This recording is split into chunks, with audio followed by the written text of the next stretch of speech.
नाजरीन, आज आपको ले चलते हैं एक ऐसी रूहानी सफर पर जो आपको ये सोचने पर मजबूर कर देगी कि आखिरकार मौजूदा वक्त में वह बाखबर व अंतिम पैगंबर रसूल कौन है जिसके ऊपर कुरान पाक ने ईमान लाने को कहा है। तो कुरान शरीफ में पृष्ठ 115 पे ये प्रमाण है कि खुदा ने जो खुदा है उसने पैगंबरों से अहद लिया है, वादा की कसम ली है।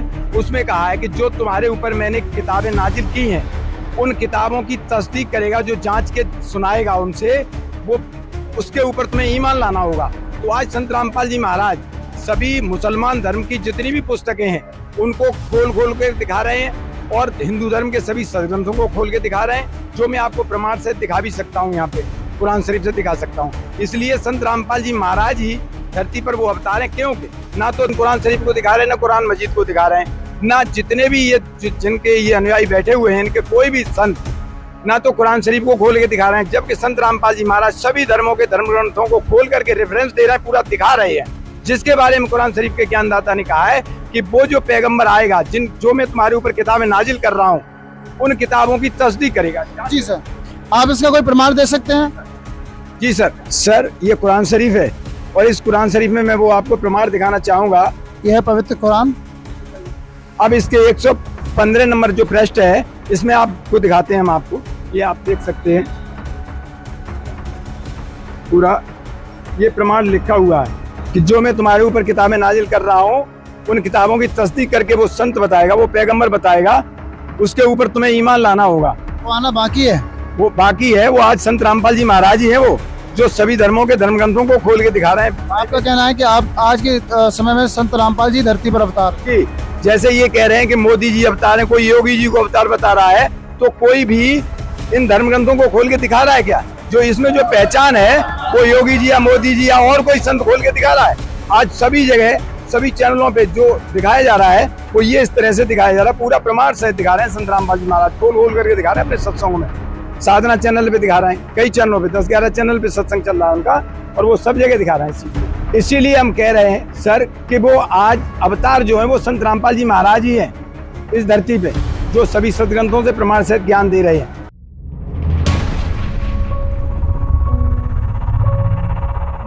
हेलो नाजरीन, अल कबीर इस्लामिक यूट्यूब चैनल पर आपका दिल से खुशामदीद। नाजरीन, बेशक आज के इस जहान में बुराइयां इस कदर फैली हैं कि गोया इंसानियत का चिराग ही बुझ गया हो। इस्लाम जैसे पाक मजहब में भी गोश्त खाना एक आम दस्तूर बन गया है। अगर किसी से पूछें कि आप नॉन वेज यानी गोश्त क्यों खाते हैं, तो वो सीना तान कर कहते हैं कि कुदरती तवाजुन बनाए रखने के लिए। उनका ख्याल है कि गोश्त और अंडा खाना जिस्म की सेहत और माहौल के लिए लाजमी है। मगर याद रखिए, आप चाहे बेजुबान जानवरों के कत्ल का कोई भी बेबुनियाद जवाब पेश करें, इसका अंजाम निहायत खतरनाक है। इंसान को लाजिम है कि वो दीगर मखलूकात पर रहम की नजर रखे। हमारी ग़िज़ा ऐसी होनी चाहिए जो जानवरों की आहों और तकलीफों से पाक हो। आजकल देखिए, गोश्त खाने से इंसान कैंसर, दिल का दौरा, जिगर और गुर्दे की बीमारियों का शिकार हो जाता है। ये सब कुछ इस हकीकत के बावजूद है कि पाक कुरान शरीफ में इन अफ़ाल को जहन्नुम के दरवाजे खोलना करार दिया गया है। ऐसे लोगों को काफिर कहा जाता है, वो जो इस्लाम की हकीकत को देखकर भी उससे मुंह मोड़ लेते हैं। नाजरीन, हम आपके सामने कुछ सबूत पेश करेंगे, लेकिन उससे पहले यह बताना जरूरी समझते हैं कि बाइबल के बाद पाक किताबों में कुरान शरीफ का जिक्र बड़े एहतिराम से किया जाता है। कुरान का इल्म अता करने वाला खुदा वही है जिसने बाइबल, चारों वेद और श्रीमद् भगवत गीता का ज्ञान बख्शा। इसी वजह से उसने उन पहलुओं को बाइबल और कुरान में दोबारा बयान नहीं किया जिनका इल्म पहले ही वेदों और गीता में दिया जा चुका था। बाइबल के जेनेसिस चैप्टर 1 की आयत 29 और 30 में लिखा है कि एक रेशियो 29 में लिखा है, फिर भगवान ने उनसे कहा, सुनो, जितने बीज वाले छोटे छोटे दरख्त सारी जमीन पर हैं और जितने दरख्तों में बीज वाले फल होते हैं वे सब मैंने तुमको दिए हैं, वे तुम्हारे खाने के लिए हैं। एक रेशियो 30 में लिखा है, और जितने जमीन के जानवर, आसमान के परिंदे और जमीन पर रेंगने वाले जीव यानी मखलूक हैं जिनमें जिंदगी के सांस हैं, उन सब के खाने के लिए मैंने सब हरे भरे छोटे दरख्त दिए हैं। और ऐसा ही हो गया। भगवान ने जमीन पर रेंगने वाले तमाम मखलूकात के लिए हरी भरी जड़ी बूटियां फराहम की हैं। यशायाह 11 रेशियो 6 व 9 में भी इस बात को साबित करता है। भेड़िया भेड़ के बच्चे के साथ रहेगा और चीता बकरी के बच्चे के साथ बैठेगा, और बछड़ा, जवान शेर और पाला पोसा हुआ बैल तीनों एक साथ रहेंगे और एक छोटा लड़का उनकी अगुवाई करेगा। यशायाह 11:7 में लिखा है, गाय और रीछनी चरेंगी और उनके बच्चे एक साथ बैठेंगे और शेर बैल की तरह भूसा खाएगा। इससे यह साबित होता है कि अल्लाह ताला ने हरे भरे पौधे तमाम मखलूकात के लिए दस्तयाब कराए हैं। अदन की वाटिका में भी यही बात थी। उत्पत्ति 2:9 में हम देखते हैं कि हर पौधा देखने में दिलचस्प और खाने के लिए बेहतर था। हम देखते हैं कि अल्लाह ने हमारे खाने के लिए फल और पत्तेदार पौधे पैदा किए। उन्होंने गोश्त खाने का हुक्म नहीं दिया है। उत्पत्ति 1:26 में लिखा है, और परमेश्वर ने कहा, हम इंसान को अपने जैसा बनाएं, अपनी बराबरी के मुताबिक, और वे समंदर की मछलियों, आकाश के परिंदों, घरेलू जानवरों और जमीन पर रेंगने वाले सभी जंतुओं यानी मखलूकात पर इख्तियार रखें। यहां हुकूमत या इख्तियार का मतलब न तो उन्हें मारना है और न ही खाना, बल्कि हुकूमत करना और उनकी परवरिश करना है। परमेश्वर ने हमें इंसानों को पूरी जमीन पर इख्तियार दिया है, सब कुछ खाने के लिए नहीं बल्कि उनकी हिफाजत करने के लिए। उन्होंने हमें अपनी पैदाइश के साथ सलूक करने के तरीके के लिए जवाबदेह ठहराया है। जैसे भजन संहिता 147:9 KJV में लिखा है, वह जानवरों को उनका खाना देता है और जब कौवे रोते हैं तो उन्हें भी। उत्पत्ति 2:16 से उत्पत्ति 3:18 में यहोवा ने आदम को बगीचे से कोई भी फल खाने का हुक्म दिया। जब आदम ने भले बुरे के इल्म वाले दरख्त का फल खाया तो उसे सजा दी गई कि अब उसे खाना मेहनत करके हासिल करना होगा। रोमियो 14:20-21 में की हिकमत पर गौर फरमाइए। बेहतर यह है कि न गोश्त छुएं, न शराब की तरफ हाथ बढ़ाएं, न कोई ऐसा फेल करें जिससे आपका भाई ठोकर खाए या कमजोर पड़ जाए। इसका मतलब साफ है, खाने की खातिर खुदा के काम को तबाह न करें। हर गिज़ा पाक है, मगर वो खाना हराम है जिससे किसी और को तकलीफ पहुंचे। बेहतर है कि ऐसा कुछ न करें जिससे आपके भाई बहनों को ठेस लगे। गोश्तखोर अक्सर उत्पत्ति 9:3 का हवाला देते हैं, जहां खुदावंद ने नूह से फरमाया, हर चलने वाला जानदार तुम्हारा खाना होगा, जैसे सब्ज पौधे, ये सब मैंने तुम्हें अता किए हैं। लेकिन उन्हें उत्पत्ति 9:4 की तंबीह भी याद रखनी चाहिए, मगर गोश्त को उसके खून के साथ हरगिज न खाना। दरअसल यहोवा ने कभी कुर्बानी का हुक्म नहीं दिया। यशायाह 1:11 में खुदा फरमाता है, तुम्हारी कसीर कुर्बानियां मेरे किस काम की? मैं मेंढों की होमबली और पले हुए जानवरों की चर्बी से बेजार हो चुका हूं। बैलों, मेंढों या बकरियों के खून से मेरा दिल खुश नहीं होता। अल्लाह खूनरेजी नहीं बल्कि रहमत चाहता है। अल्लाहु अकबर का फरमान है, सुनो, तमाम बीजदार पौधे, चाहे छोटे हों या बड़े, जो जमीन पर उगते हैं, जैसे बाजरा, ज्वार, गेहूं, चावल, ये सब तुम्हारे खाने के लिए हैं। ये हुक्म उस खालिक का है जिसने 6 दिन में कायनात को तख्लीक किया और 7वें दिन अर्श पर जलवागर हुआ। पाक कुरान में भी दलील मिलती है कि अल्लाह ने आदम और हव्वा को जन्नत में फल और शीरें चीजें खाने का हुक्म दिया, न कि गोश्त का। अगर अल्लाह को जानवर का लहू और गोश्त पसंद होता तो वो पहले ही दिन आदम को एक जानवर देकर फरमाते, इसे ज़बह करो, ये मुझे बेहद पसंद है। मगर अल्लाह ने फल खाने का हुक्म दिया। नाजरीन, कहा जाता है कि चींटी से लेकर हाथी तक हर मखलूक उस अल्लाह की औलाद है। पाक कुरान की इब्तिदा में लिखा है, शुरू करता हूं अल्लाह के नाम से जो निहायत रहीम और करीम है। अब आप ही सोचिए, क्या वो रहमान अल्लाह आपको अपनी दूसरी औलाद का कत्ल करके खाने का हुक्म देगा? नाजरीन, गोश्तखोरी के मसले पर मजीद रोशनी डालने के लिए आइए बकरा ईद के पस मंजर पर नजर डालें।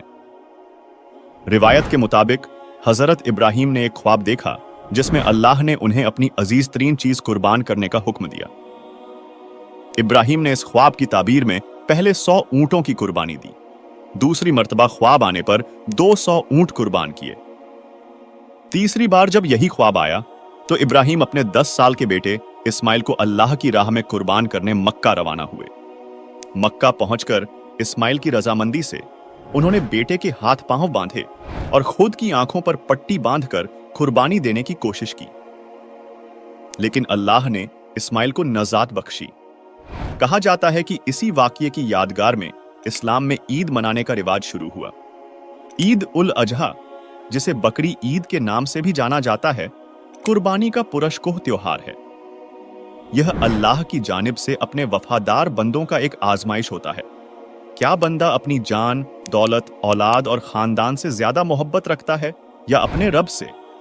गौर फरमाइए कि हजरत इब्राहिम अपने फर्जंद हजरत इस्माइल को अल्लाह की राह में कुर्बान करने को तैयार थे, लेकिन अल्लाह ने इब्राहिम की नेकनियती को कबूल करते हुए इस्माइल को जिंदगी बख्शी। मोमिन इस यादगार दिन पर रात को कलमा पढ़कर बकरी ज़बह करते और उसका गोश्त खाते हैं। यहां एक अहम सवाल उठता है, अल्लाह ने इस्माइल को नई जिंदगी अता की, जबकि मुसलमान बकरी ईद पर अपनी कुर्बानी के बजाय मासूम जानवरों को ज़बह करके उसे अल्लाह की नेमत समझकर खाते हैं। क्या यह तजाद नहीं है? क्या वाकई अल्लाह सुब्हानहू व ताला अपने नेक बंदों और रूहों की कुर्बानी से खुश होते हैं? जवाब बिल्कुल वाजह है। अल्लाह को रियाकारी की कुर्बानी पसंद नहीं। जो लोग अल्लाह की मखलूक की जान लेकर कुर्बानी का दावा करते हैं, उनसे अल्लाह कभी खुश नहीं होते। ऐसे गुनहगारों को फरिश्ते घसीटते हुए जहन्नुम की झुलसती आग में डालते हैं। बेजुबान जानवरों का गला काटने का दर्द कुछ नहीं है उस अजाब के सामने जो जहन्नुम में गुनहगारों को दिया जाता है। अल्लाह कबीर ने इरशाद फरमाया है, कबीर जीव हने हिंसा करें, प्रगट पाप सिर हुए। निगम पुनि ऐसे पाप ते भिस्त गया नहीं कोई। जो शख्स जानवरों की जान लेता है वह सख्त गुनहगार है और जन्नत से महरूम रहेगा। कबीर मांस मांस सब एक है, मुर्गी हिरणी गाय। आंखी देखी नर खात है ते नर नरक ही जाए। गोश्त चाहे किसी भी जानवर का हो, जो इसे खाता है वह जहन्नुम का हकदार बनता है। अल्लाह कबीर ने इस्लाम मजहब के काजियों और मौलवियों को समझाया करते थे, ऐ काजी और मौलवी, तुम गाय को ज़बह करके बड़े गुनाह के मुर्तकिब हो रहे हो। बकरे और मुर्गियों को ज़बह करना भी सख्त गुनाह है। गाय की कुर्बानी से अल्लाह खुश नहीं बल्कि रंजीदा होता है। तुमने किसके हुक्म से गाय को ज़बह किया है? सुन काजी राजी नहीं, पाप कर्म से खुदाए। गरीब दास किस हुक्म से पकड़ी पछाड़ी गाय। गऊ हमारी माता है, पीवत जिसका दूध। गरीब दास काजी कुटिल, कत्ल किया औजूद। गऊ अपनी अम्मा है, तापर छुरी न बाह। गरीब दास घृत दूध को सभी आत्म खाए। ऐसा खाना खाइए माता कह नहीं पीर। गरीब दास दरगह सरें, गल में पड़े जंजीर। अल्लाह कबीर ने काजियों और मौलवियों से फरमाया, ऐ काजी गौर से सुन, गाय हमारी मां के बराबर है, जिसका पाक दूध सब नोश करते हैं। ऐ काजी, तुमने गाय को ज़बह कर दिया।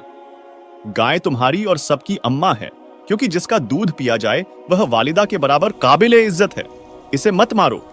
इसका घी और दूध का लुत्फ सब मजहब के लोग उठाते हैं। ऐसा खाना खाइए जिससे मां गाय को तकलीफ न पहुंचे। ऐसा गुनाह करने वाले को अल्लाह के दरबार में जंजीरों से जकड़कर अजाब दिया जाता है। अल्लाह कबीर ने फरमाया, ऐ काजी और मुल्ला, गौर करो, तुम मुर्ग को ज़बह करते हो, यह बहुत बड़ा गुनाह है। आने वाले किसी जन्म में मुर्ग काजी बनेगा, काजी मुर्ग बनेगा, तब वह मुर्ग की रूह तुझे सजा देगी। जन्नत नसीब नहीं होगी, जहन्नुम में जाओगे। काजी कलमा पढ़ता है यानी जानवरों का कत्ल करता है, फिर किताब ए पाक कुरान की तिलावत करता है। आदरणीय गरीब दास जी महाराज जी बयान कर रहे हैं कि अल्लाह कबीर ने फरमाया कि इस जुल्म से दोनों जहां तबाह होंगे, यानी दुनिया में भी आमाल की सजा मिलेगी और आखिरत में जहन्नुम में डाले जाओगे। यहां अल्लाह कबीर ने फिर इरशाद फरमाया, रोजा बांग नमाज दई रे, बिस्मिल की नहीं बात कही रे। मतलब बिस्मिल यानी जानवरों की कुर्बानी वाले कलमा ए पाक में कहीं भी जानवरों की कुर्बानी देने का जिक्र नहीं है। हमें इंसानी लिबास बड़ी मुश्किल से हासिल हुआ है, इसे नेकी करके और बाखबर की बताई गई हकीकी इबादत करके गुजारना चाहिए और उस मुकद्दस मकाम पर जाने के लिए कोशिश में रहना चाहिए जो जन्नत से भी खूबसूरत और लाजवाल है। जहां जाने के लिए असल कुर्बानी देनी होती है। वह अल्लाह ने हजरत इब्राहिम से जो कुर्बानी मांगी थी वह उनकी खुद को कुर्बान करने की थी, न कि जानवरों को। इसका मतलब यह हुआ कि हमें खुदा को राजी करना है, उसे हासिल करना है तो हमें खुदा की राह में खुद को फना कर देना है। यानी हमें अपने सुकून और आराम को भुलाकर खुदा की इबादत और इंसानियत की खिदमत में पूरी तरह मशगूल हो जाना चाहिए। आदरणीय गरीब दास जी देहात छुड़ानी जिला झज्जर वाले ने अपनी मुकद्दस वाणी में भी वाजह किया है कि हजरत मोहम्मद सल्लल्लाहु अलैहि वसल्लम और उनके 1,80,000 पैरोकारों ने अपनी जिंदगी में कभी गोश्त नहीं खाया, न ही किसी गाय को बिस्मिल किया। गरीब नबी मोहम्मद नमस्कार है, राम रसूल कहाया। 1,80,000 कूं सौगंध जिन नहीं कर्द चलाया। अर्श कुर्स पर अल्लाह तख्त है, खालिक बिन नहीं खाली। वे पैगंबर पाक पुरुष थे, साहिब के अब्दाली। गरीबदास जी ने बयान किया है कि नबी मोहम्मद तो अल्लाह के नेक रसूल थे, उनके 1,80,000 पैरोकार हुए हैं। मैं गरीबदास कसम खाता हूं कि उनके 1,80,000 पैरोकारों ने और हजरत मोहम्मद सल्लल्लाहु अलैहि वसल्लम ने कभी किसी जानवर पर करद यानी चाकू नहीं चलाया, यानी कभी भी जानवर कुशी नहीं की और गोश्त नहीं खाया। अल्लाह सुब्हानहू व तआला अर्श के आखिरी मरहले पर हाजिर ओ नाजिर है, मगर उसकी निगाहों से कोई भी मखलूक पोशीदा नहीं। वह तमाम मखलूकात पर नजर रखे हुए है। पैगंबर हजरत मोहम्मद सल्लल्लाहु अलैहि वसल्लम और दीगर अंबिया अल्लाह की पाक रूहें थीं। वे अल्लाह की रहमत के मुस्तहिक थे। कलाम पाक की सूरत फुरकान 25 आयत 52 से 59 में जिस अल्लाह ताला का जिक्र है, उस कबीर अल्लाह के नुमाइंदे बाखबर संत रामपाल जी महाराज ने अपने रूहानी मजमून यानी सत्संग प्रवचनों में इरशाद फरमाया है कि कुर्बानी देनी ही है तो अपने हवस, गजब, मोह, लालच और गुरूर वगैरह को पेश कीजिए। बेजुबान जानवरों की कुर्बानी देने की तदबीर पाक कुरान में कहीं नहीं मिलती। दर्द सबको यकसां होता है। जिस लम्हा बकरी को मुल्ला या काजी हलाल करता है, वह बेजुबान जानवर आंखों में अश्क भरकर मियां मियां करके समझाना चाहता है, ऐ मुल्ला या काजी, मुझे मारकर तू गुनहगार मत बन। जब अल्लाह पाक की बारगाह में हिसाब होगा, उस वक्त तुझे बहुत रंजो तकलीफ उठानी पड़ेगी। नाजरीन, अल्लाह पाक के इस तशरीह को समझने के लिए आइए आपको सदना कसाई की दास्तान से रूबरू करवाते हैं। सदना एक बड़े कसाई का खादिम था। रोजाना 2 से 10 तक बकरे बकरी, गाय भैंसे को हलाल करता था। उसी से जिंदगी बसर हो रही थी। एक रोज खुद अल्लाह कबीर एक मुसलमान फकीर जिंदा बाबा के हयात में सदना कसाई से रूबरू हुए। उसको हकीकी इबादत का इल्म बख्शा, जानवर कुशी से होने वाले गुनाह से आगाह कराया। तमाम इल्म पाकर सदना कसाई ने दीक्षा यानी तकमील हासिल करने की ख्वाहिश जाहिर की। अल्लाह जिंदा ने फरमाया कि पहले इस कसाई के काम से बाज आ जाओ, तब दीक्षा दूंगा। मगर सदना के सामने अपने गुजारे की जहमत थी, लिहाजा जिंदा बाबा ने सदना को जानवर कशी कम करने का मशवरा दिया। तभी सदना ने यह अहद किया कि वह दिन में 100 से ज्यादा जानवरों को नहीं काटेगा, चाहे नौकरी ही क्यों न जाए। एक रोज शहर में ढेरों शादियां थीं, साथ ही नवाब के फर्जंद की भी शादी थी। उस रोज सदना ने पूरे 100 बकरे काटे। सदना ने अल्लाह का शुक्र अदा किया। अपना वादा टूटने से बाल बाल बचा। सब औजार धोकर साफ करके रख दिए। रात में सदना के सरदार के घर एक बड़ा तिजारती आया और बकरों की मांग की। वह सदना के सरदार के घर ही ठहरा। उसके खाने के लिए सरदार ने सदना को बुलाया तथा एक बकरा काटकर उसके लिए खाना तैयार करने को कहा। सदना के पसीने छूट गए। अपना वादा तोड़ने का खौफ सताने लगा। तभी एक ख्याल आया कि क्यों ना बकरे के बैजे काटकर बावर्ची खाने में भेज दूं। मेरा वादा भी कायम रहेगा और सरदार भी खुश रहेगा। एक बकरा लाकर सदना ने उसके बैजे काटने के लिए चाकू उठाया। उसी लम्हा खुदा ने बकरे को इंसानी अक्ल और हिकमत की रोशनी अता कर दी। बकरे ने कहा, ऐ सदन भाई, तुम मेरी गर्दन काटो, बैजे मत काटो। यह नई अदावत शुरू ना करो। ऐ सदना, मैंने कसाई की सूरत में तेरे कई बार सर काटे हैं जब तुम बकरे की जूनी में थे। तुमने भी मेरे बहुत बार सर काटे हैं जब मैं बकरा और तुम कसाई थे। अगर आप मेरे बैजे काटोगे तो मैं सारी रात तड़प तड़प कर रो रोकर जान दे दूंगा। अगले किसी जन्म में जब मैं कसाई बनूंगा, तुम बकरा बनोगे तो अल्लाह के कानून के मुताबिक मैं तेरे बैजे काटूंगा। तुम भी तड़प तड़प कर दम तोड़ोगे। इसीलिए यह नई अदावत शुरू ना करो। मेरी गर्दन काटकर अपना बदला ले लो। यहां हमें अपने किए हर एक अमल का हिसाब देना पड़ता है, चाहे इसके लिए कितने जन्म लेने पड़े। सदना ने बकरा नहीं काटा और औजार रख दिए। नाजरीन, आइए अब आपको इस विषय पर बाखबर संत रामपाल जी महाराज जी के इल्म से वाकिफ करवाते हैं। ऐसे ही श्रीमद् भगवद गीता अध्याय नंबर 4 के श्लोक नंबर 34 में गीता ज्ञान दाता यही है जो कुरान शरीफ का ज्ञान दाता है। वो कह रहा है कि वो तत्व ज्ञान के अंदर उस पूर्ण परमात्मा की कंप्लीट जानकारी है, पूर्ण जानकारी है।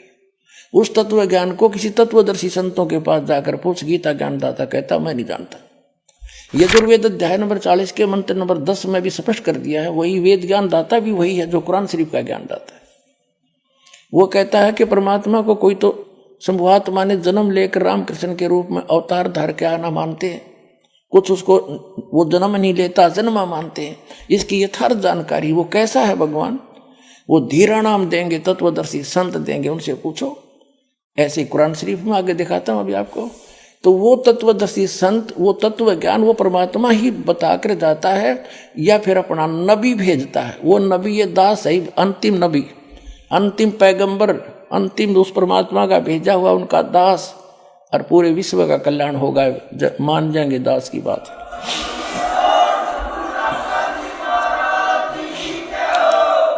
कुरान शरीफ का ज्ञानदाता अपने पैगंबर हजरत मोहम्मद को कह रहा है और किसी अन्य अल्लाह अकबर अपने से अन्य खुदा की, अन्य अल्लाह की जानकारी दे रहा है। देखिए अब हम यहां तक पढ़ चुके हैं कुरान शरीफ सूरत फुरकानी 25 और हम आयत नंबर यहां पर आगे हैं।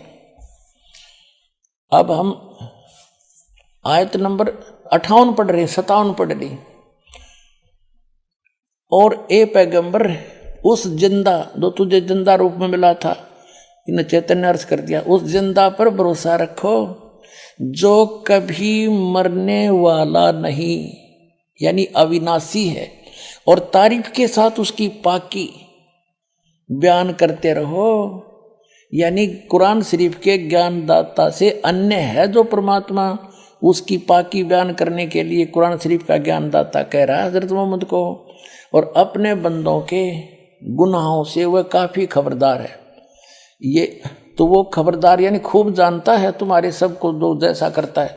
और ये वही है जिसने 58 पढ़ दी, 59 आयत है, जिसने आसमानों और जमीन और जो कुछ उनके बीच में है सबको 6 दिन में पैदा किया, फिर तख्त पर जा बिराजा, तख्त पर जा बैठा। वह अल्लाह बड़ा, वो अल्लाह अकबर है, वो अल्लाह कबीर है, वो अल्लाह बड़ा है, रहमान है, दयालु है। तो उसकी खबर किसी बाखबर यानी इल्म वाले से, तत्वदर्शी संत से पूछ देखो। कुरान शरीफ का ज्ञानदाता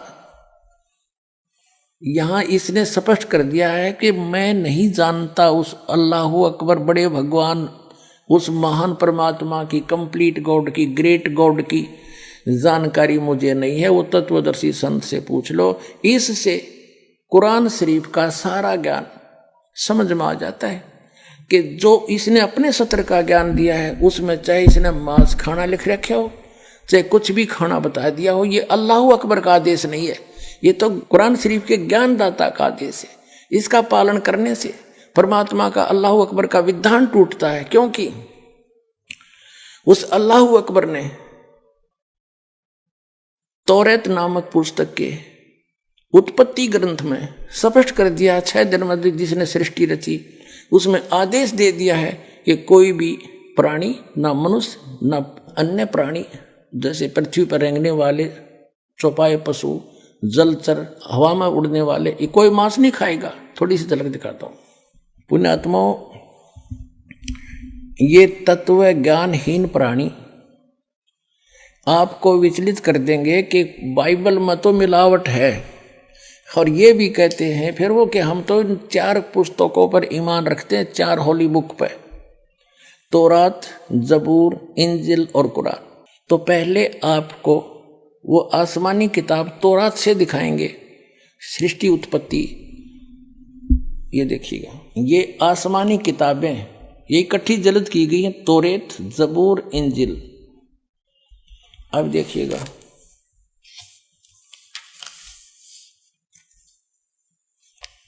और ये यहां से छपी है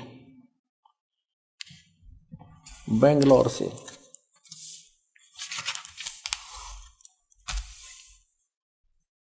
ये आसमानी किताब तौरत, जबूर, इंजिल, उर्दू स्क्रिप्ट्स, ये यहां से, ये देखो, copyright notice published by BSI 206 Mahatma Gandhi road Bangalore से, प्रिंटर्स प्राइवेट लिमिटेड बेंगलोर 94 की। ये 3 किताबें हैं, ये अलग अलग, और कुरान शरीफ अलग है, इनसे न्यारी है। इसमें अब हम तौरात के अंदर दिखाते हैं, इसमें उत्पत्ति पैदाइश दिखाते हैं। ये देखो, ये है पैदाइश 1:1:24 प्रश्न नंबर 2 पे। यहां है खिलकत का जिक्र। खिलकत, खुदा ने इत्बिदा और जमीन और आसमान को पैदा किया। जमीन वीरान और सुनसान थी, गौरवों के ऊपर अंधेरा था। ऐसे ये पहला दिन हुआ, सांझ हुई, शाम हुई, सुबह हुई। पहला दिन हुआ, शाम हुई, सुबह हुई, दूसरा दिन। दो रचना करते हैं हम, अपने स्थान अपने उस पर आएंगे। ये फिर चौथा दिन हुआ, ये दूसरा दिन हुआ, ये तीसरा दिन हुआ, और फिर ये चौथा दिन हुआ, और फिर ये 5वां दिन हुआ। अब हम 6ठे दिन पर आते हैं। ये तीसरा पृष्ठ है ये तौरात का। अब 26 में कहा कि फिर खुदा ने कहा हम इंसान को, यानी 5 दिन में जो सृष्टि रची वो कर दी। 6ठे दिन फिर खुदा ने कहा कि हम इंसान को अपनी सूरत पर अपनी सभी की मानिद बनाएं, और वे समुद्र की मछलियों और आसमान के परिंदों और चौपायों और तमाम जमीन पर और सब जानवरों पर जो जमीन पर रेंगते हैं इख्तियार रखे। उनसे समझदार हो। खाना नहीं लिखा इसमें, आगे देखो। और खुदा ने इंसान को अपनी सूरत पर पैदा किया, अपने जैसा उत्पन्न किया, जैसा खुदा है। मनुष्य भी, खुदा भी मनुष्य जैसा हुआ। खुदा की सूरत पर उसको पैदा किया, नर और नारी करके उसने उनको पैदा किया।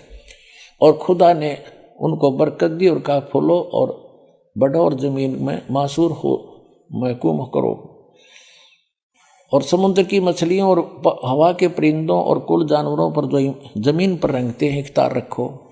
आगे लिखा कि और खुदा ने कहा कि देखो मैं तमाम रुए जमीन की कुल बीजदार सब्जी और हर दरख्त जिसमें उसका बीजदार फल हो तुमको देता हूँ, ये तुम्हारे खाने को हैं। और जमीन के कुल जानवरों के लिए, हवा के कुल परिंदों के लिए और उन सब के लिए जो जमीन पर रेंगने वाले हैं, जिनमें जिंदगी का दम है, कुल हरी बूटियां खाने को देता हूं। और ऐसा ही हो गया।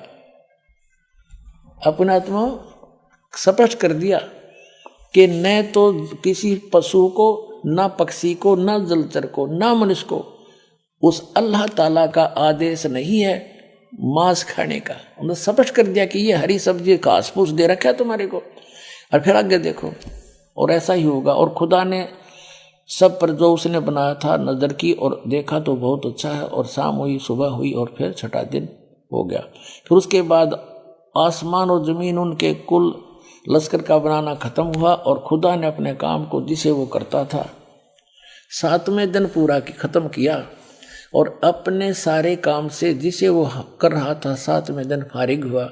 और खुदा ने 7वें दिन को बरकत दी और उसे मुकद्दस ठहराया, क्योंकि उसमें खुदा सारी कायनात से जिसे उसने पैदा किया, बनाया और फारिग हुआ।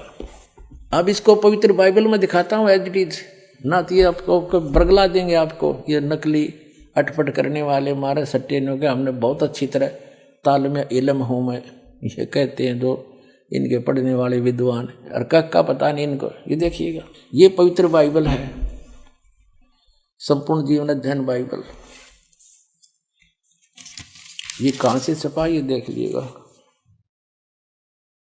ये देखिएगा, journal editor Donald C Stamps MDV, associate editor ये जे जवाली, Wesley Adams PhD, Life Publishers International, Springfield, Missouri, USA, printed in India. अब ये वही है सारा कुछ, और ये सारा दिखा दूं, पढ़ लो तुम।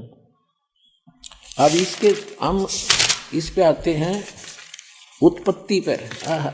देखिएगा, ये उत्पत्ति जिसको अंग्रेजी में इन्होंने कहा है जेनेसिस 1 प्रश्न नंबर 4 पे।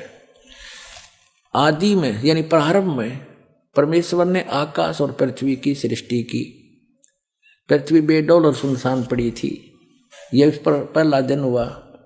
फिर परमेश्वर ने जो कहा, जल के बीच एक ऐसा अंतर हो कि जल दो भाग हो जाए, सारा कुछ क्या। सांझ हुई, भोर हुई, फिर दूसरा दिन हो गया। फिर सांझ हुई, भोर हुई, तीसरा दिन हो गया। हमने अपने मतलब की बात लेनी, ये चौथा दिन हो गया। सांझ हुई, भोर हुई, फिर चौथा दिन हो गया। अब हम ये 5वां दिन हो गया। प्रश्न नंबर 5 पर आ गए हम। ये सांझ हुई, भोर हुई, 5वां दिन हो गया। अब छठे दिन ये आ गया, छठा दिन। ये छठे दिन में चल पड़ा। इस प्रकार परमेश्वर ने पृथ्वी की जाति जाति के वन पशुओं को और जाति जाति घरेलू पशुओं और जाति जाति की भूमि पर सब रेंगने वाले जंतुओं को बना, और परमेश्वर ने देखा अच्छा है। फिर परमेश्वर ने कहा कि हम मनुष्य को, उन सब पशु पक्षियों को बनाकर, फिर हम मनुष्य को अपने स्वरूप के अनुसार बनाएं, अपनी समानता में बनाएं, और वे समुद्र की मछलियों और आकाश के पक्षियों और घरेलू पशुओं और सारी पृथ्वी पर सब रेंगने वालों जंतुओं पर जो पृथ्वी पर रेंगते अधिकार रखें। इनसे समझदार हो, जैसे भैंस, गाय, बैल, इनको हमने अपने काम के लिए प्रयोग कर लिया। इनको खाना नहीं, सताना नहीं। इनको जैसे गाय भैंस आपने रखी, उसको पहले आप पेट भरते हो, चराते हो, उसको नहवाते हो, धोआते हो, प्यार से रखते हो, जब वो दूध देती है। तो ऐसे कहा, खाने के लिए नहीं कहा उस मालिक ने। देखो आगे, तो परमेश्वर ने कहा मनुष्य को अपने स्वरूप के अनुसार बनाए, अपनी समानता बनाए। तो भगवान फिर कैसा हुआ? फिर परमेश्वर ने कहा हम मनुष्य को अपने स्वरूप के अनुसार बनाए, अपनी समानता बनाए, और वो समुद्र की मछलियों और आकाश के पक्षियों और घरेलू पशुओं और सारी पृथ्वी पर रेंगने वाले जंतुओं पर जो पृथ्वी पर रेंगते अधिकार रखे। आगे देखो, तब परमेश्वर ने मनुष्य को अपने स्वरूप के अनुसार उत्पन्न किया। अपने ही स्वरूप के अनुसार परमेश्वर ने उसको उत्पन्न किया, नर और नारी करके उसने मनुष्यों की सृष्टि की। तो भगवान कैसा? नर आकार, मनुष्य सदृश। जैसे जिनको परमात्मा मिले, सचखंड लेकर गए, वापस छोड़ा, उन्होंने बताया हमरे ही निहार है, हमारा सृजनहार, हमारा भगवान हमारे जैसी शक्ल का है। लेकिन उसकी बॉडी, वो उस वहां जाकर के सभी का जो शरीर है इमोर्टल हो जाता है, अविनाशी शरीर मिलता है। वो मटेरियल सारा अविनाशी मटेरियल का शरीर है, और यहाँ पर ये नाशवान है ये शरीर। यहाँ जब आता है परमात्मा अपनी ओरिजिनल बॉडी से ही आता है, वो अविनाशी। वो ऐसे ही किसी माँ से जन्म नहीं लेता, सह शरीर आता है, सह शरीर चला जाता है। आपको प्रमाण दिखाएंगे। अल्लाह अकबर सह शरीर आया था, बालक रूप धारण किया, लीला करते बड़े हुए, फिर सह शरीर चले गए लाखों लोगों के सामने। अब ये स्पष्ट हो गया कि परमात्मा ने मनुष्य को अपने जैसा, अपनी सूरत में, अपने शकल के अनुसार अपने जैसा रचा। तो भगवान भी, अल्लाह भी मनुष्य जैसा है। और आगे फिर वो क्या कहता है देखो, और परमेश्वर ने कहा नर और नारी करके उनकी सृष्टि की, और परमेश्वर ने उनको आशीष दी, उनसे कहा फूलो फलो और पृथ्वी पर भर जाओ और उसको अपने वश में कर लो, और समुद्र की मछलियों तथा आकाश के पक्षियों और पृथ्वी पर रेंगने वाले जंतुओं पर अधिकार रखो। यानी उनसे, जैसे इंसान ने शेर तक को भी काबू कर लिया, हाथियों को भी बांध लिया, तो ऐसे कंट्रोल करने के लिए कहा उन्होंने। आगे देखो, फिर परमेश्वर ने उनसे कहा, यानी मनुष्यों को भी, फिर परमेश्वर ने उनसे कहा कि सुनो, जितने बीज वाले छोटे छोटे पेड़, ये मनुष्यों के लिए आदेश है, सारी पृथ्वी के ऊपर हैं, और जितने वृक्षों में बीज वाले फल हैं, वे सब मैंने तुमको दिए तुम्हारे भोजन के लिए। मनुष्य के लिए उस अल्लाह ताला का आदेश, अल्लाह अकबर, जिसने 6 दिन में सृष्टि रची, 7वें दिन तख्त पर जा बैठा, वो है अल्लाह अकबर है। वो अल्लाह कबीर है, वो कंप्लीट गॉड है, वो सर्जनहार है, वो क्रिएटर है। उस क्रिएटर का आदेश नहीं है मांस खाने का मनुष्य को, पशु पक्षियों को भी नहीं है। आगे देखो, तुम्हारे भोजन के लिए, ये तो मनुष्यों के लिए। आगे देखो, यहाँ आगे हम, और जितने पृथ्वी के पशु और आकाश के पक्षी और पृथ्वी पर रेंगने वाले जंतु हैं, जिनमें जीवन का प्राण है, उन सब के खाने के लिए मैंने सब हरे हरे छोटे पेड़ दिए, और वैसा ही हो गया, यानी घास फूस। और तब परमेश्वर ने जो कुछ बनाया था वो देखा, तो क्या देखा? वह बहुत अच्छा है।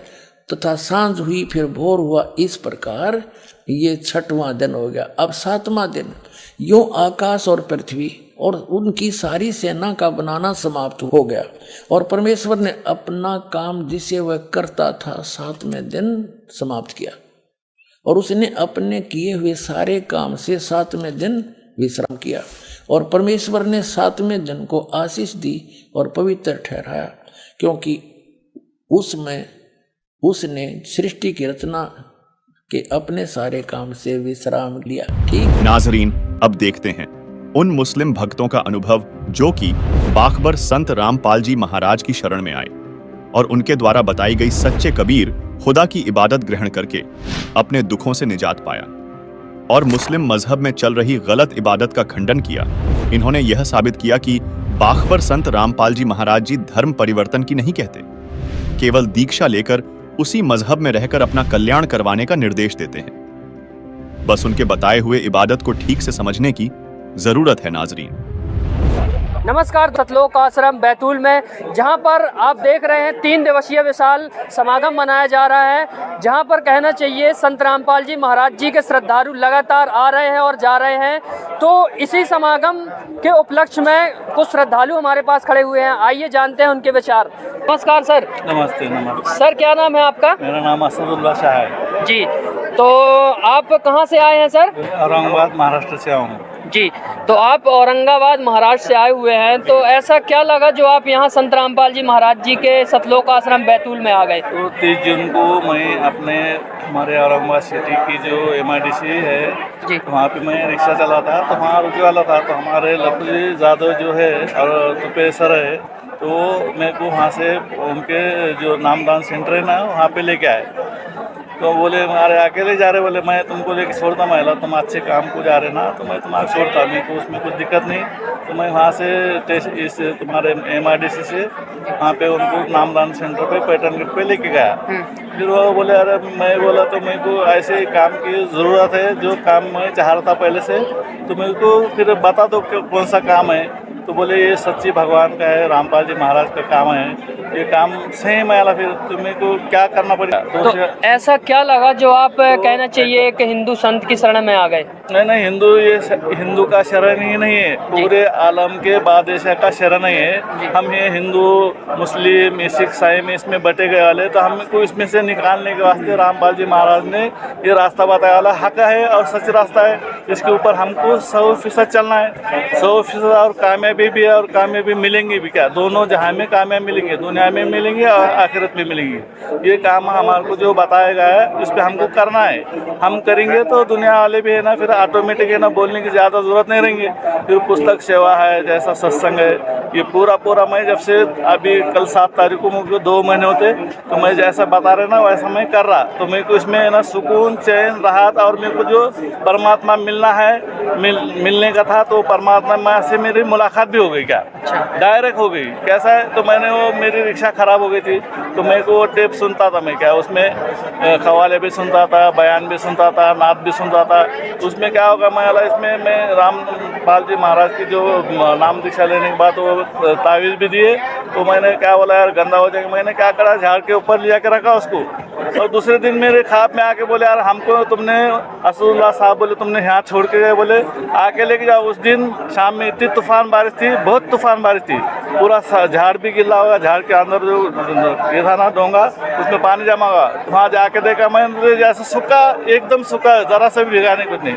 उसी टाइम में वहाँ तुअर का खेत था, उसमें जाके मैंने सामने रखा और दंडवत करा उनको। क्या उसी दिन से मेरे दिल दिमाग में जो गंदगी थी दुनिया की निकल गई उस दिन का। तो अब चैन सुकून राहत मिल रहा। फिर मैं बैतूल में आया, तो मेरे को फिर भी मन की छोड़ रामपाल जी महाराज जी के। तो ये मेरी यही नीयत है कि पूरी दुनिया के लोग जो है ना हमारे करने से नहीं आएंगे। हमारा काम जो बता रहे रामपाल जी महाराज, हमारी पुस्तक सेवा है, ये सत्संग है, उनको भी सुनाना है। हमने भी अमल उस पर 100% करना है, नहीं तो उनको सुना रहे हम नहीं करें तो हम घाटे में रहेंगे, वो फायदे में रहेंगे। ये काम है ना पूरे आलम का है, ये ऐसा नहीं कि वो जात का है, ये भेद का है, इसका है कुछ भी नहीं ना, इंसानियत का काम है। और इंसान बन के काम सबको दिलाया वाला है, तो ये घर घर जाके करना है। और ये काम जो करेंगे उसको दुनिया का भी लाभ होगा और आखिरत का भी लाभ होगा। तो हमने काम करना है। तो ऐसा क्या लगा जो आप कहना चाहिए कि संत रामपाल जी महाराज जी की शरण में आ गए? आप तो मुसलमान हो और मुसलमान कहना चाहिए धर्म के कट्टर होते हैं, कहना चाहिए एक अल्लाह की इबादत करते हैं और इस अल्लाह के सिवा किसी को नहीं मानते। तो ऐसा आपको क्या लगा कि आप कहना चाहिए संत रामपाल जी महाराज जी को गुरु बना लिए? तो ये क्यों गुरु बनाए कि उन्होंने अल्लाह बाखबर है, अल्लाह एक है और कबीर अल्लाह है, वो अल्लाह की ही दावत दे रहे और वही सच्ची है और हक पे है, उनकी मानना है और सबको मना के चलना है कि रामपाल जी महाराज जो आखिरी नबी है, इसके बाद कोई आने वाला नहीं और कोई भी दुनिया के अंदर जो चीज़ें बताने वाला है सब अलग अलग बताएंगे, दुनिया के लाइन से बताएंगे। ये फेल है। ये जो रामपाल जी महाराज का जो काम है 100% का सही है क्या, उससे मेरा यकीन भी है, मेरे फैमिली का भी यकीन है, पूरे मेरे बस्ती वाले का भी यकीन, मेरे परमात्मा बनेंगे। मैं यहाँ से जाने के बाद 100% काम करने वाला है और करते आया। मैं पहले से भी जैसे मेरी 10-11 साल की उम्र थी तो मैंने अच्छे लोगों से, जैसे मौलाना है, मुफ्ती है, आलिम है, महाराज लोग आए, ऐसा बोलते ना पाखंडी लोग आए, इनके साथ मैंने कीर्तन भी करा, भजन भी करा। मैं खुद 2-2 घंटे ऐसा स्टेज पे जाके कीर्तन करता था, पूरे मावली की कीर्तन करता था, हर साथ के साथ रहा। पर सुकून दिल जो है ना, मेरे रामपाल जी महाराज के चरणों में आने से मुझे सुकून मिल गया। रामपाल जी महाराज की क्या जय हो, रामपाल जी की महाराज जय हो। तो आप जो हमने ये भी सुना है कि बाखबर कहना चाहिए, कुरान में बताया गया है कि बाखबर जो संत होगा वो बताएगा। तो क्या बाखबर संत कौन है? खबर जो है तो हमारे रामपाल जी महाराज है, उनको खबर दिलाने वाले मेरे कबीर अल्लाह है। उनको पूरा हक है, पूरा हक जो रामपाल जी महाराज को जो दिया परमेश्वर ने, तो वो सही है और उसकी बातों पे चलना ज़रूरी है। जो चलेगा उसका फ़ायदा होगा। फ़ायदा इसके लिए होगा कि वो सतलोक में जाने का उसको रास्ता बता देंगे क्या, इसके अलावा कोई सतलोक में जाने का रास्ता नहीं बताएंगा, यहीं जल के कट के यहीं मर जाएंगे, क्या फ़ायदा कुछ भी नहीं होगा। तो संत रामपाल जी महाराज जी हिंदू संत है, वो कैसे मुसलमानों के बारे में बता सकते हैं? अरे सब वो हिंदू संत नहीं, सबके है वो। हम बता रहे हैं ये हिंदू है, ये हिंदू नहीं है, ये अल्लाह का नबी पैगंबर है। कौन? रामपाल जी महाराज जो है ना, अल्लाह के बंदे है, लाडले नबी है। इसके बाद जो नबूवत का दरवाज़ा जो नबी के ऊपर बंद होगा, इनको खोल दिए। जैसा बाद में बोलते हैं नबी का दरवाज़ा जो बंद करे वो बंद करे, वो गए, मगर अब ये जिंदा नबी है और इनके बाद में अल्लाह ने वो जो चीज़ें रखे ना मान के चलने की, वो सुनना भी है और चलना भी है। इसके आगे मेरा कुछ भी नहीं। मेरे को सुकून मिल गया, पूरी दुनिया को भी सुकून भी मिलना और सतलोक में जाने का रास्ता यही है, इसके अलावा रास्ता कोई भी नहीं। तो यहाँ पर आप बैतूल आश्रम में आए, यहाँ पर व्यवस्थाएं और यहाँ पर लोगों का व्यवहार आपको कैसा लगा? यहाँ का जो व्यवहार जो है ना, एकदम भाईचारा व्यवहार है, मिलजुल के व्यवहार है और मोहब्बत वाला व्यवहार है। इसकी जैसा बता रहे ना कि बाहर बताते या अलग सोचते या अलग बताते, वैसा कुछ भी नहीं ना। सबको लेके चलने का रास्ता बताते, सबको नज़दीक लेने का, सबको साथ चलने का रास्ता यही लोग बताते। मगर बाहर कोई मानता नहीं, तो ये एक दिन है ना 100% मानेंगे और यहाँ रामपाल जी महाराज के चरणों में आके पैदा होता है। तो आप ऐसा तो नहीं आप हिंदू संत से नाम दीक्षा लेकर के और आप हिंदू बन गए हैं? नहीं, हिंदू नहीं बन गए। हाँ। तो हम जो भी बने हैं तो परमात्मा की इंसानियत है हम, क्या हाँ हिंदू थोड़ा बनता है इसमें। हिंदू बनने का रास्ता नहीं है, ये आलम में दीन को फैलाने का रास्ता है। ये ऐसा बताया है कि जो रामपाल जी महाराज बता रहे ना कि पूरे आलम में घर घर में काने कोपरे में जहाँ भी इंसानियत है, वहाँ तक मेरे लाए वाला जो दीन भगवान ने दिया वाला अल कबीर अल्लाह ने, तो ये फैल जाए क्या और इसमें सब एक सतह पे आ जाए, उसमें जात भेद का कोई संबंध नहीं। रामपाल जी महाराज का रास्ता है। जैसा कि आपने बताया कि आखिरी नबी है, तो वो आखिरी नबी कौन है? आखिरी नबी मेरे रामपाल जी महाराज है। इसके बाद है जो हक चलने वाला, हक बताने वाला कोई नहीं आएगा, आने वाला भी नहीं, हम पैदा करने वाला भी नहीं रब। तो उसके लिए यही रास्ता जो है ना, हमको सतलोक में यानी जन्नत में ले जाने वाला रास्ता सही है रास्ता जी। इस पे अमल करें जी। जैसा कि इन्होंने बताया कि आखिरी नबी संत रामपाल जी महाराज जी है और जो संत रामपाल जी महाराज जी बता रहे हैं उस पर अमल करें। तो में क्या काम कर रहा ना, जैसा पूरे आलम के अंदर जो बोलते ना धनाना धाम है, जैसे पूरे इसमें आलम के अंदर काम चल रहा ना, तो सच्चाई वाला काम है, इसमें झूठ का काम नहीं है। झूठ लोग ऐसे आएंगे ना तो फिर काम को खराब करेंगे क्या, तो काम को खराब करना हमारा काम नहीं, खराब करने की सोचेंगे तो परमात्मा कहीं का छोड़ेंगे नहीं फिर क्या जी। तो ये उसकी लीला है, वो अकेला है, अकेले को झूठ नहीं बोल सकते, वो झूठा काम का बता ही नहीं सकता। वैसे मेरे रामपाल जी महाराज जो है ना, हकीकत में परमात्मा ने ओरिजिनल नबी बना के भेजे हो क्या, इससे अलावा मैं कुछ नहीं बोलता। मेरे जो बोला मैंने सच बोला, गलत नहीं बोला। अब कोई बोलेगा गवाही बताओ, कोई कहाँ लिखे वाला बताओ, पूरा कुरान में हदीस में रामपाल जी महाराज को बताया वही सच्चे और हक है क्या। संत रामपाल जी महाराज जी ने लिखा था उसमें कि वो अल्लाह, जिसने लिखा सूरत फुरकानी 25 के 58-59 में लिखा है कि वो अल्लाह कबीर है। तो मैंने उसमें जब मिलाया ना कुरान शरीफ में कि ये कुरान मजीद है ही, तो मैंने पढ़ा तो उसमें स्पष्ट लिखा था वो अल्लाह जिसने 6 दिन में दुनिया बनाई और 7वें दिन तख्त पे विराजा, वो अल्लाह कबीर है। उसकी खबर किसी बाखबर से पूछो। जैसे रोजे रखना, नमाज पढ़ना, उस तरह से करती थी। तो मतलब मुझे परमात्मा की खोज थी कि परमात्मा कौन है। लेकिन मुझे अल्लाह का खोज है, मैं पहले ही से खोज कर रहा हूँ। और आज मुझे सही इबादत मेरे संत रामपाल जी महाराज ने मुझे बताई हुई है, उससे मुझे काफ़ी लाभ मिले हैं कुरान शरीफ के अनुसार। इसी कुरान शरीफ में लिखा जो रियल मंत्र है, जो रियल मार्ग है, वो संत रामपाल जी महाराज बताते हैं। उसी साधना से सारे कष्ट, सारे रोग, सारे दुख दूर होते हैं। मैंने मान लिया कि ये जो संत रामपाल जी महाराज हैं ये सही ज्ञान दे रहे हैं, तो फिर मैंने उनसे नामदीक्षा ले ली। कुरान शरीफ में जो बता रहे थे कि बाखबर जो हैं वो कौन है, तो ये संत रामपाल जी महाराज हैं जिन्हें सारा इल्म है और सारी जानकारियां हैं इनको, और ये अपने कुरान शरीफ से ही बताते हैं। मुझे संत रामपाल जी महाराज से ये ज्ञान हुआ और मैंने कुरान शरीफ को ये भी पढ़ा।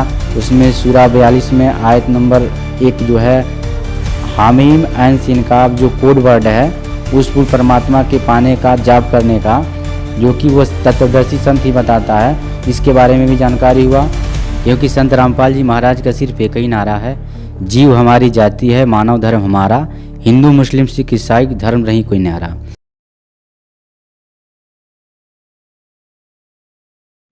नाजरीन, हमारा मकसद आपको किसी प्रकार से परेशान करने का नहीं है, लेकिन सच्चाई से रूबरू करवाना जरूरी है। अपने सच्चे खुदा की राह बताना। आप हमारे भाई बहन हो, हमारी रूह हो, हमसे जुड़े हो। आप सब उस एक सबसे बड़े अल्लाह हूं अकबर के बच्चे हो, और सही राह दिखाना बाखबर संत रामपाल जी का मकसद है। नाजरीन, उम्मीद है आप जरूर हमारे निस्वार्थ और परमार्थ के कार्य को मानोगे, समझोगे और अपना कल्याण करवाओगे। नाजरीन, अगर आपको अभी भी कोई शंका है या आप हमसे सवाल पूछना चाहते हैं तो नीचे दिए गए कमेंट बॉक्स में अपना सवाल लिख दीजिए। हमारी टीम आपके सवाल का जवाब जरूर देगी। अगर आप अपनी शंकाओं के समाधान के लिए हमसे सीधे बात करना चाहते हैं तो इन फोन नंबरों पर हमें फोन कर सकते हैं। नाजरीन, अगर आपको इस्लाम मजहब और कुरान पाक की आयतों की सही तर्जुमानी को अच्छी तरह से और सरल भाषा में जानना है तो इस पाक किताब मुसलमान नहीं समझे ज्ञान कुरान में सभी शंकाएं समूल समाप्त की गई हैं। कृपया दिल थामकर धैर्य के साथ पढ़ोगे तो दांतों तले उंगली दबाते रह जाओगे। लेखक बाखबर संत रामपाल जी महाराज ने इस पुस्तक को यथार्थ संपूर्ण अध्यात्म ज्ञान से प्रमाणों सहित लिखा है। अगर आप इस पुस्तक को मंगवाना चाहते हो तो निम्न फोन नंबरों पर हमें अपना नाम, पूरा पता भेजें। आपको मुसलमान नहीं समझे ज्ञान कुरान किताब आपके घर तक फ्री में पहुंचाई जाएगी।